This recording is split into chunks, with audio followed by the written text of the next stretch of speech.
बादशाह और 7 बेटियां। एक बादशाह की 7 बेटियां थी।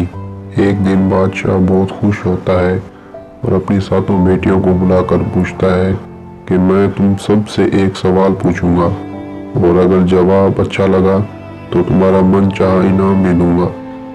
सब एक कतार में खड़ी हो जाओ और एक एक करके बताओ कि तुम किसका दिया खाती हो, किसका दिया पहनती हो। 7 में से 6 बेटियों ने कहा, अब्बा हजूर, आपका दिया खाती हैं और आपका दिया पहनती हैं। आप ही की वजह से हमारी ये शान और शौकत है। ये सुनकर बादशाह बहुत खुश हुआ और सबको उसकी एक मनपसंद चीज दे दी। जब सबसे छोटी बेटी की बारी आई तो इसने कहा कि मैं अल्लाह का दिया खाती हूँ और अपनी किस्मत का पहनती हूँ, ये मेरा नसीब है। बादशाह ये सुनते ही आग बबूला हो गया और कहने लगा, ऐ कमबख्त, तुमने मेरी नाशुक्री की है, तुझे इसकी सजा जरूर मिलेगी। शहजादी ने कहा, जो हुक्म अब्बा हजूर। बादशाह ने सिपाहियों को हुक्म दिया, जाओ इसे जंगल में छोड़ो, मैं देखूंगा ये मेरे बगैर कैसे अल्लाह का दिया खाती है और अपने नसीब का पहनती है। शहजादी से तमाम जेवरात वापस ले लिए गए और खस्ता हाल कपड़ों में बगैर किसी साजो सामान के बादशाह के हुक्म के मुताबिक जंगल में छोड़ दिया गया। लेकिन शहजादी बहुत पुरसुकून मुतमिन थी और मुतवक्किल अल्लाह थी। जो इसने रिस्क ऐश व इशरत में नसीब लिखी है वो मुझे जरूर मिलेगी। सब सिपाही शहजादी को छोड़कर वापस चले गए। शहजादी जंगल को देखने लगी, चारों तरफ दरख्त ही दरख्त थे। वो दोपहर से शाम होने वाली थी कि शहजादी ने सोचा, कुछ लकड़ियां जमा कर लूं ताकि रात को आग जलाऊं, फिर कोई जंगली जानवर पास नहीं आएगा और रात भी गुजर जाएगी। शहजादी जंगल में लकड़ियां चल पड़ी। इसकी नजर एक झोंपड़ी पर पड़ी जहां बाहर एक बकरी बंधी हुई थी और अंदर से खांसने की आवाज आ रही थी। पहले तो शहजादी बहुत हैरान हुई कि इतनी वीरान जगह पर झोंपड़ी। जब वो झोंपड़ी के अंदर दाखिल होती है तो क्या देखती है कि एक बूढ़ा ज़ईफ एक चारपाई पर लेटा है और खांसते खांसते पानी पुकार रहा है। शहजादी इधर उधर देखती है तो कोने में एक पानी का घड़ा पड़ा होता है। वो गिलास में पानी भरकर बूढ़े ज़ईफ को पिलाती है और झोंपड़ी के साथ साफ सफाई करती है। इतने में बूढ़ा ज़ईफ शहजादी से पूछता है कि बेटी तुम कौन हो और इतने बड़े जंगल में तुम अकेली क्या कर रही हो।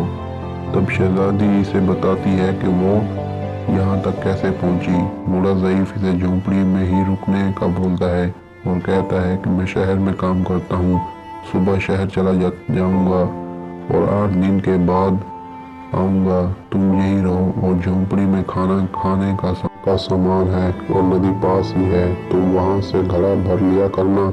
सुबह को बूढ़ा ज़ईफ शहर चला जाता है और शहजादी यहाँ अकेली झोंपड़ी में सब सफाई करके बकरी का दूध निकालती है। आधा अपने लिए रख लेती है और आधा बाहर कोने में बर्तन में डाल कर रख देती है कि रात को कोई जानवर भूखा प्यासा होगा पी लेगा और खुद अंदर आकर सो जाती है। सुबह सवेरे जब शहजादी उठती है तो क्या देखती है कि दूध का बर्तन खाली और पास एक लाल पड़ा है जो देखने में बहुत ही नायाब और कीमती मालूम होता है। पास ही सांप के निशान भी नजर आते हैं। तब शहजादी को याद आता है कि बचपन में इसने सुना था कि जब कोई नायाब सांप बहुत खुश होता है तो एक ऐसा लाल उगलता है जिसकी कीमत हीरो जवाहरात से भी ज्यादा महंगी होती है। बहुत हैरान होती है और दिल में सोचती है कि शायद सांप भूखा था इसलिए वो दूध पीकर लाल छोड़ गया। फिर वो लाल उठाकर अपने पास रख लेती है और फिर अगली रात शहजादी बर्तन में दूध रख देती है और अगली सुबह जब देखती है तो फिर एक लाल होता है। ऐसे ही करते 7 दिन गुजर जाते हैं और शहजादी के पास 7 लाल जमा हो जाते हैं और इस दिन बूढ़ा ज़ईफ भी आ जाता है।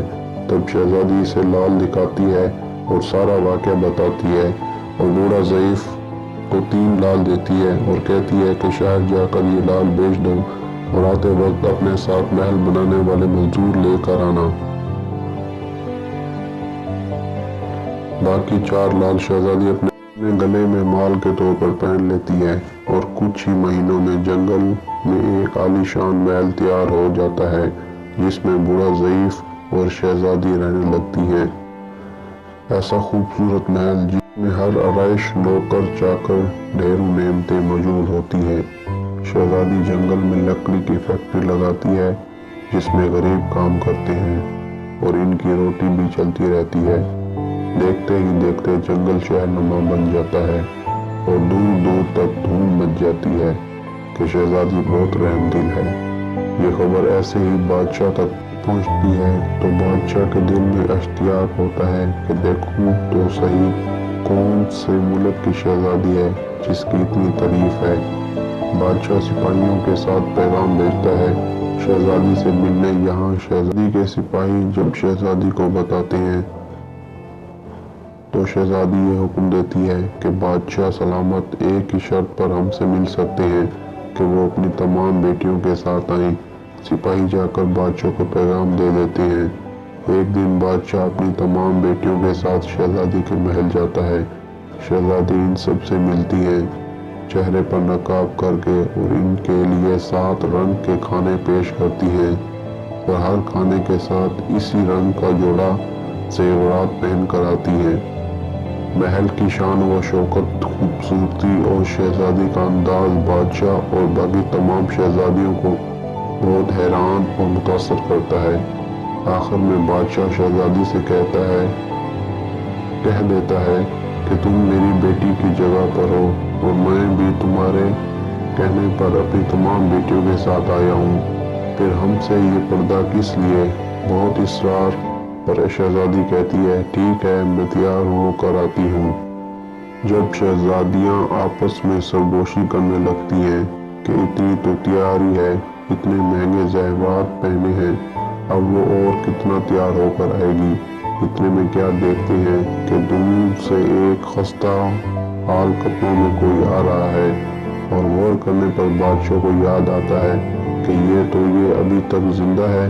मैं तो सोचता था इसे जंगल के जानवर खा गए और जब मैंने अपने सिपाहियों को इसकी खबर लेने भेजा तब इन्होंने ही बताया था कि वहाँ शहजादी का कोई नाम व निशान नहीं है, तो ये कैसे मुमकिन है। बादशाह खुशी से झूम उठता है और कहता है शहजादी को बुलाओ, मैं तुम्हें शहजादी से आज़ाद जाऊंगा, चाहे वो तुम्हारी कीमत में मेरी सारी बादशाहत मांग ले। ये सुनते ही शहजादी बोलती है नहीं अब्बा हजूर, मैं ही वही शहजादी हूँ और मैं ना कहती थी कि मैं अल्लाह का दिया खाती और अपने अल्लाह का दिया पहनती हूँ, बस इसी अल्लाह ने मुझे कहाँ से कहाँ पहुँचा दिया। आज मैं आपसे भी ज़्यादा अमीर हूँ।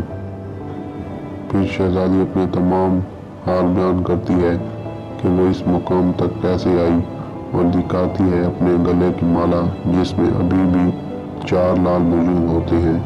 ये बात सुनते ही बाकी तमाम शहजादियाँ दिल में रश्क करने लगती हैं और सोचती हैं कि ऐ काश हमने भी तब यही कहा होता कि अल्लाह ताला का दिया खाती हैं और अपना नसीब का पहनती हैं।